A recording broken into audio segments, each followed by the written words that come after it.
untuk membersihkan Fe atau besi, kemudian mangan, itu pakai cara apa? Pak, boleh tanya sebentar?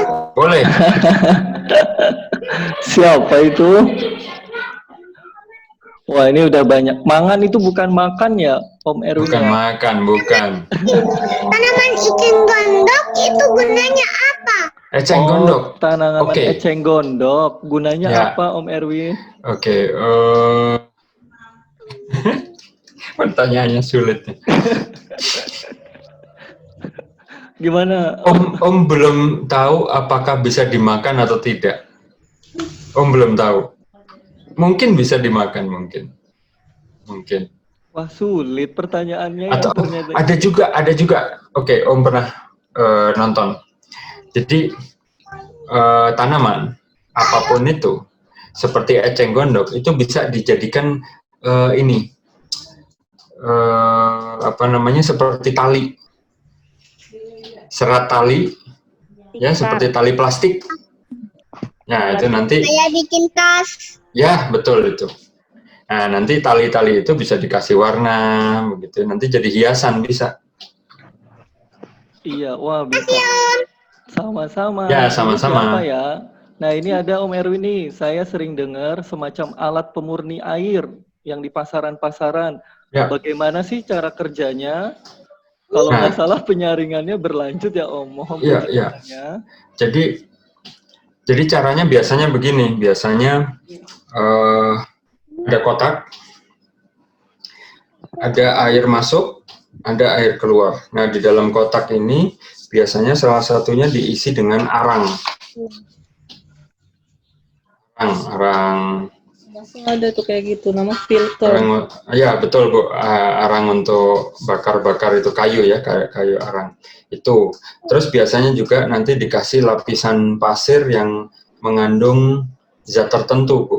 Jadi air yang kalau lewat situ, nanti besi sama Mn-nya yang ada di cat itu, besi sama mangannya itu nanti keluar, diikat sama si pasir itu. Jadi nanti keluar sudah tidak tinggi, tidak banyak isi besinya. Pasirnya khusus ya Om? Kenapa? Pasirnya khusus? Iya Bu, khusus mungkin zeolit kalau nggak salah ya, pasir zeolit itu yang pasirnya putih sekali, itu zeolit yang bisa mengikat itu kotoran Bu, besi atau mangan tadi. Pasir yang zeolit. Nah, ini ada lagi Om Erwin. Om, kalau air hujan yang sudah ditampung lalu dimasak, kira-kira bisa diminum nggak? Mestinya bisa. Mestinya bisa. Ini Zahra dari mana? Zahra Maharani. Ditampung langsung dimasak. Bisa ya Pak ya? Kalau dimasak bisa. Dimasak. Bisa. Selama tadi ya, mulai harus hati-hati ketika airnya berubah warna, begitu, itu harus karena air hujan kan harus disaring juga. Ya itu penting, air hujannya harus disaring, ya kan. Jadi hati-hati seandainya ada perubahan warna. Tapi mestinya sih asal disaring, terus disimpannya di tempat yang bersih, yang tidak kena sinar matahari langsung. Mestinya kalau dimasak ya, direbus dulu bisa. Nah, zaman dulu juga kan harus direbus dulu air. Iya, ya? Direbus. Iya, Om dulu masih merasakan di rumah untuk minum itu harus merebus air. Rebusan. Masih. Nah, masih berkaitan lagi nih Om, gimana cara biar kita yakin air kita bersih dari kuman dan bakteri? Apa cukup dididihkan saja bakteri dan kuman? Ya. Nah, jadi dididihkan, dipanaskan, itu sudah cara yang sampai hari ini paling murah supaya air itu bisa diminum, ya. Tapi tidak ada salahnya kalau airnya juga dites ke laboratorium kesehatan, ya. Karena seringkali kalau mengandung bakteri, bakteri itu jenisnya macam-macam, ada yang tahan panas, ada yang tahan dingin, ada yang gampang masuk angin, begitu ya. Itu harus dites dulu. Tapi kemungkinan besar dengan cara dipanaskan sampai mendidih itu sudah cukup ya. Tapi kalau ada uangnya, bilang ke ayah sama ibu coba dites Oh, dites isinya airnya apa. ya Om ya. Ya, Ya ini air. dari Naira, aku sampai sekarang masih masak air. Wah, hebat. Siapa di sini yang Nah, masih masak air? Masak air. hebat berarti, hebat. Ya. Nah, ini Om Erwin ada pertanyaan lagi. Om, kalau hujan-hujanan bikin sakit, tapi kalau mandi tidak sakit. Tolong Ya. jelaskan Om. Ya, karena tidak dingin-dingin. Dingin. Iya, yang bikin sakit hujan tuh bukan airnya, tapi karena airnya dingin. Oh, airnya Ya. dingin. Iya. Iya ya, apalagi sambil hujan kan airnya juga kotor ya Om ya. Iya. Hujannya deras. Ya Hujannya itu. deras gimana Om? Dingin, air itu dari atas. Kalian tahu kan air itu datangnya dari langit di atas ya. Itu kan tinggi sekali. Ya, tinggi sekali. Dan yang namanya awan juga kan nanti kalian tambah besar akan tahu bahwa awan yang di atas rumah kita itu bisa saja menangkap kotoran yang berasal dari knalpot motor. Wah, bisa ya? Bisa.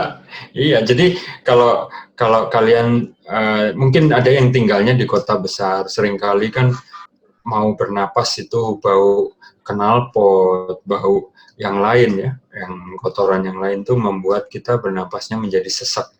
Tapi kalau kalian main ke daerah yang bukan kota besar, di desa, di pegunungan, bernapasnya lebih segar. Nah, itu bukti bahwa yang namanya udara itu bisa menangkap tadi, membawa kotoran-kotoran. Jadi yang bisa menangkap kotoran bukan hanya air, udara juga bisa. Nah, jadi kalau terlalu banyak knalpot itu dibawa udara ke atas, nanti lama-lama jadi awan. Awan kalau hujan turun air, airnya mengandung itu. Wah, keren. Jadi Gitu. gimana Om? Kita boleh hujan-hujanan nggak? Ya, jangan sering-sering. Oh, jangan sering-sering. Iya. Ini menarik mana teh? Oh, ini tadi betul. Om Erin ada yang nanya. Mangan itu apa Om? Oh, mangan itu logam. Sejenis logam. Sejenis logam. Ya. Ya. Seperti besi, tapi bukan besi. Bukan besi, ada khusus.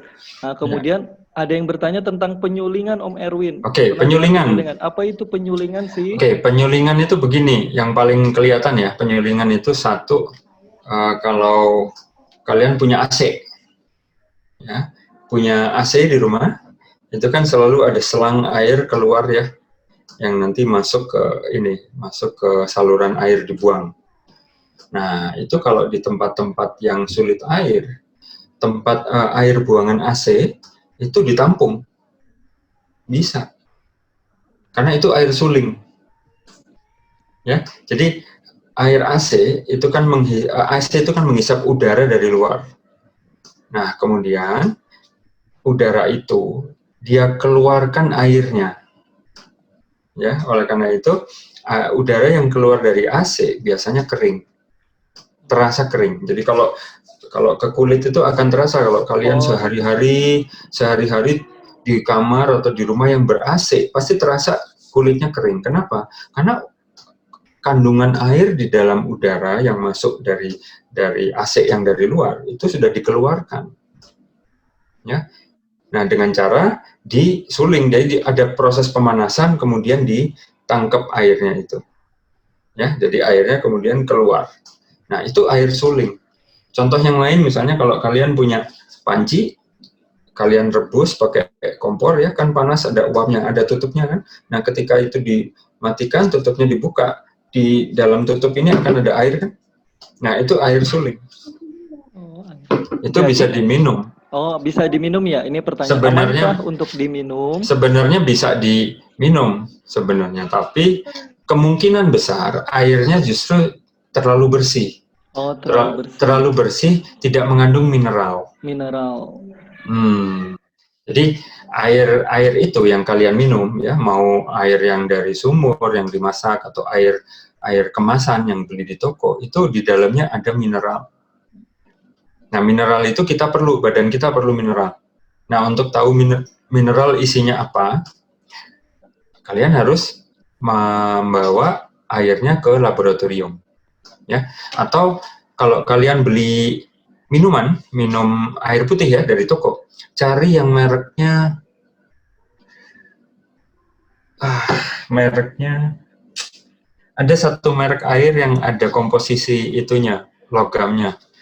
Oke. 2 bahkan. Apa? Evian. Evian, ya betul. Evian, betul. Bisa, karena Evian itu diimpor, dibeli dari luar negeri. Evian, ada itu, betul. Mineralnya, air mineral, makanya Mineral disebut air ya. mineral. Ada Evian. Nah, ada yang merek dari dalam negeri, merek Indonesia, ada 2, yang ada itunya. Ada angka-angkanya. Itu bisa kalian coba beli, nanti dilihat isinya. Ada kristalin bukan ya? Merek air itu ya? Kristalin ya. Kristalin air kemasan. Google dulu sebentar. Ya, nanti tinggal satu lagi pertanyaan. Nanti Erwin akan kasih pertanyaan. Nanti dari Klasik dikasih buku gratis, dikirim ke rumahnya. Sebentar lagi kita akan selesai ya. Oke. Ini penasaran. Saya. Sebentar, ini saya share screen. Le mineral. Ya, le mineral 1 sama kristalin, betul sekali. Le mineral sama kristalin. Itu hanya dua merek yang ada di Indonesia yang menyertakan itu. Ini kok saya nggak bisa share screen? Ini udah. Bisa share screen ya? Bisa. Oke. Ini kristalin air kemasan, ini merek ini. Coba dicari, nanti bisa dilihat. Atau tadi Evian, betul.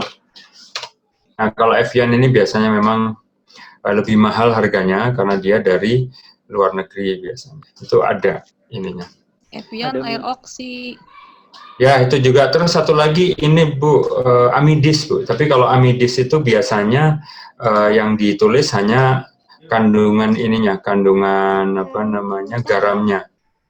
Ada amidis. 0, dia selalu bilang 0 amidis itu ya. Nggak apa-apa lah kita bicara merek ya, tapi ini untuk agar tahu kalau amidis biasanya menonjolkan air murni 0 mineralnya. Nah, kalau air murni 0 itu akan sama dengan air pengisi aki. Nah, air netral untuk mengisi aki itu air amidis itu.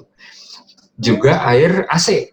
Itu yang saya maksud dengan airnya terlalu bersih, jadi tidak ada mineralnya. Karena kan sudah disuling ya, dipanaskan, diembunkan lagi. Nah, itu kalau dilakukan terus-menerus nanti hasilnya seperti amidis itu.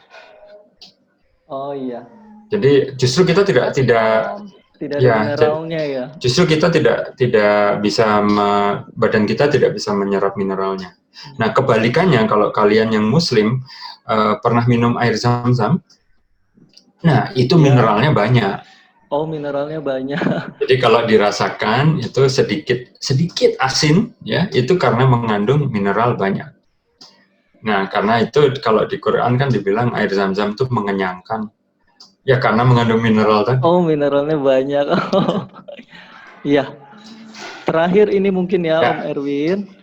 Aku kan suka baca buku sains. Nah, katanya ada bakteri yang suka tinggal di suhu yang panas. Ya, betul. Bakterinya nggak mati, padahal suhunya panas, Om. Itulah, Om tadi kan sudah bilang, bakteri itu ada yang tahan panas, ada yang tahan dingin.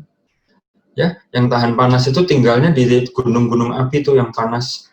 Ya, bahkan gunung api panas itu ada di bawah laut, ya kan? Namanya black smoker itu yang keluar asap hitam, ya. Itu banyak sekali juga bakteri yang menempel di situ jadi gemuk dia. Kenapa? Karena dia suka panas.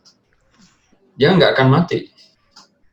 Nah, jadi intinya ilmu memang harus dipelajari. Ya. Makhluk hidup itu bukan hanya yang bisa kita lihat, tapi banyak yang kita tidak bisa lihat, yang aneh-aneh. Jadi nggak perlu jauh-jauh nyari alien, karena yang hidup di bumi sendiri itu juga sudah banyak yang aneh. Kita belum tahu ya.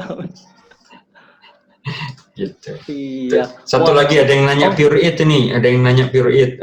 Aman tidak? Kebetulan Om tidak tahu. Ya. Yang penting kalau hasil tesnya baik, memenuhi syarat, artinya bisa diminum. Itu saja. Tidak perlu dipanaskan ya, Om ya? Ya.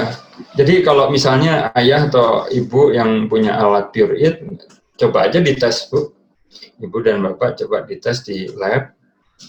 Ya itu biasanya di lab kesehatan itu suka menerima sampel air dari luar, ya. Itu bisa dites. Atau di universitas kalau ada di dekat situ universitas bisa dikontak, dites. Kalau hasilnya memenuhi syarat Menteri Kesehatan, ya bisa diminum berarti. Iya, baik Om Erwin. Alhamdulillah sudah pukul 11 lebih 11 ternyata banyak antusiasnya ini ya.